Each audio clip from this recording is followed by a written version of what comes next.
দারুণভাবে, আর খেতেও দারুণ হবে। সেদিকে দেখো ডালে ফোড়ন দিয়ে দিয়েছি, এখন ফুটে উঠলে ধনেপাতা দিয়ে নামিয়ে নেবো। আর আজকে তো সেই মূলো ডাল, মানে এনারা দেখ কি পেশেন্ট হয়ে গেছে। হ্যালো এভরিওয়ান, আমি ইতিকা, আরও একটি নতুন ব্লগে তোমাদের সবাইকে ওয়েলকাম। আশা করি সবাই খুব ভালো আছো আর আমরা ভালো আছি। এই দুদিন যে পরিমাণে ঠান্ডা পড়েছে, সেই ঠান্ডার মধ্যে সকাল সকাল ঘুম থেকে উঠে রান্নাবান্না শুরু করাটাই হচ্ছে সব থেকে কষ্টের কাজ, কিন্তু রান্না তো করতেই হবে। তাই সকাল সকাল ঘুম থেকে উঠে শীতকে কিছুক্ষণের জন্য টাটা বাই বাই করে দিয়ে রান্নাবান্না শুরু করে দিয়েছি। আজকে আবার রান্নাবান্না করার একটু চাপ রয়েছে, পিসি শাশুড়ি মা আমাদের বাড়িতে এসে, সাথে আজকে মা দিদি সবাই আসবে, তাই রান্নাবান্নাটা একটু বেশি রয়েছে আর কি করার। তো সকাল সকাল উঠেই আমি ফ্রেশ ট্রেশ হয়ে রান্না বসিয়ে দিয়েছি, একদিকে ভাত আর একদিকে মুগ ডাল ভাজতে বসিয়ে দিয়েছি। আর ভাত আর মুগ ডাল ভাজার আগে আমি আমাদের জন্য রুটিটাও বানিয়ে নিয়েছিলাম, আজকে সকালে আমরা রুটিই খাবো। এদিকে আর কি ডালটা ভেজে নিয়ে প্রেশার কুকারে বসিয়েছি সিদ্ধ করার জন্য, কারণ আমাদের বাড়ির জলটা একটু আয়রন হওয়ার কারণে ডাল অনেক সময় সিদ্ধ হতে চায় না, তাই আর কি ওই রিস্কটা না নিয়ে আমি প্রেশার কুকারে দিয়েছি। আর প্রেশার কুকারে যখনই আমি ডাল সিদ্ধ বসাই ঠিক এরকম একটা অবস্থা হয়, যতই আমি মেপে ঝুপে জল দিই না কেন তারপরেও এরকম একটা বাজে অবস্থায়, খুব ভয় লাগে, বলে এক্ষুনি বাস্ট হয়ে যাবে। ডালটা সিদ্ধ করে নিয়ে মামামের জন্য বানাচ্ছিলাম রুটি দিয়ে টাকুস। তো টাকুসে সেরকম কিছুই দিইনি, ওই ডিম দিয়ে রুটিটাকে আগে একটুখানি ভেজে নিয়েছি, তারপরে আর কি তার মধ্যে দিয়েছি শসা আর একটু টমেটো সস। আর তারপর মামামের টাকুসটা বানিয়ে আমিও ভাবলাম যে নিজের জন্য একটা টাকুস বানিয়ে নিই, কারণ খুব সকাল সকাল আমি ভারী খাবার খেতে পারি না, কিন্তু সমস্ত কাজ গোছাতে গোছাতে বেশ অনেকটাই বেলা হয়ে গেছে। তো ভাবলাম এখন যদি কিছু না খাই তাহলে পরে আর খাওয়ার সময় পাবো না, তাই আর কি মামামের সাথে সাথে আমার জন্য একটা টাকুস বানিয়ে নিয়েছি। এরপর এই টাকুসটা বানিয়ে নিয়ে ওই তেলেই আর কি আমি বিট গাজর ভাজা বসিয়ে দিয়েছি। আর বিট গাজর ভাজার তো কোনো রেসিপি শেয়ার করার মতো নেই, কারণ সবাই মোটামুটি বিট গাজর ভাজতেই পারো। আর আজকে প্রায় 3-4 দিনেরও বেশি আমি হচ্ছে কোনোরকম কোনো চা খাচ্ছি না। এই দুদিন যে পরিমাণে ঠান্ডা পড়ছে তাতে তো একটু চা কফি খেতে ইচ্ছাই করে। তো আগের দিনও প্রচুর ঠান্ডা ছিল, তবুও আমি গ্রিন টি খেয়েই দিনটা কাটিয়েছি, কিন্তু আজকে যেহেতু একটু কাজের প্রেশার বেশি রয়েছে, তাই মনে হলো যে চা না খেলে আমি সেই কাজগুলো কিছুভাবেই কমপ্লিট করতে পারবো না, তাই চাটা খেয়ে একটু ফুল এনার্জি করে নিচ্ছি। চা হতে হতে ভাবলাম এদিকে আমার আর একটা রান্নার প্রস্তুতি মানে প্রিপারেশান করে নিই। আজকে ভাবছি একটু চিংড়ি মাছ পাতায় দেবো। চিংড়ি মাছ অনেকবার পাতায় খেয়েছি আর খুব ভালো লাগে, তবে সেটা আমার মায়ের হাতে খেয়েছি, নিজে কখনো বানানো হয়নি, মানে নিজের হাতে কখনো বানাইনি। তো ভাবছি আজকে যখন মা আসছে তাহলে চিংড়ি মাছও রয়েছে, তাহলে পাতায় দেওয়া যাক। আর শীতকালে এই চিংড়ি মাছ শিম টমেটো দিয়ে পাতায় দিলে খুব দারুণ হয় খেতে। তো যখন বানাচ্ছি তাই রেসিপিটাও তোমাদের সাথে শেয়ার করছি।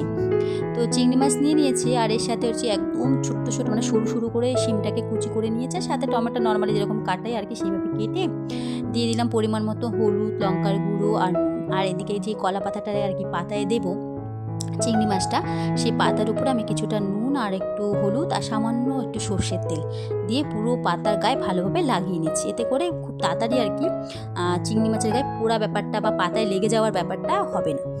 চিংড়ি মাছ পাতায় দিতে যে মশলা লাগবে সব মশলাই আমার দেওয়া হয়ে গেছে। মশলা বলতে তেমন কিছু নয়, হলুদ গুঁড়ো লঙ্কা গুঁড়ো আর হচ্ছে নুন, আর সবশেষে সর্ষের তেল দিয়ে ভালো করে মেখে নেব। তবে হ্যাঁ, এখানে আমি একটু ধনেপাতাও দিয়েছিলাম, যেটা তোমাদের সাথে শেয়ার করা হয়নি। তোমরা যারা ধনেপাতা খেতে পছন্দ করো অবশ্যই মনে করে ধনেপাতাটা কিন্তু দিও, তাহলে টেস্টটা আরও দ্বিগুণ হয়ে যাবে। এরপর আর কি পরিমাণ মতো সর্ষের তেল দিয়ে ভালো করে মেখে নিচ্ছি। আর এখানে যে শিম আর টমেটো সবজিটা দিয়েছিলাম সেটা কিন্তু খুব ভালোভাবে চটকে মেখে নিতে হবে, মানে এতটাই ভালো করে মাখবে যাতে শিম আর টমেটোটা মোটামুটি নরম হয়ে যায় ভালো মতো করে। তো মাখতে মাখতে আমার মনে হলো আর একটু হলুদ আর লঙ্কার গুঁড়ো প্রয়োজন আছে, তাই আর কি দিয়ে দিয়েছি। আর এই যে মাখার পরে ফাইনাল কালারটা কি দারুণ এসেছে, না এখনই মনে হচ্ছে খেয়ে দিই। তো যাই হোক, এরপর আমি মাছগুলোকে একে একে পাতার উপরে সাজিয়ে দিচ্ছি, আর মাঝখানে কিছুটা জায়গা ফাঁকা রাখবো, তার মধ্যে আর কি বাদবাকি সবজিটা দেবো, মানে যে সবজিটা আর কি মেখেছি। তো তোমরা দেখো, বুঝতে পারবে তাহলেই। পাতায় দিয়ে দিয়েছি, আর এখন হচ্ছে আমার গ্যাসটা আমি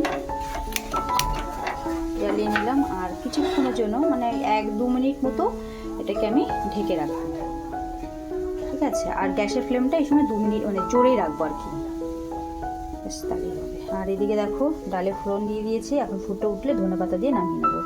আর আজকে তো সেই মূলো ডাল, মানে আমার প্রিয় মূলো ডাল রান্না হয়েছে, কালারটা খুব দারুণ আসছে। ডাল এই যে মাছটা আমি ঢাকনাটা খুলে দিয়েছি, আর কত জল ছেড়েছে দেখো।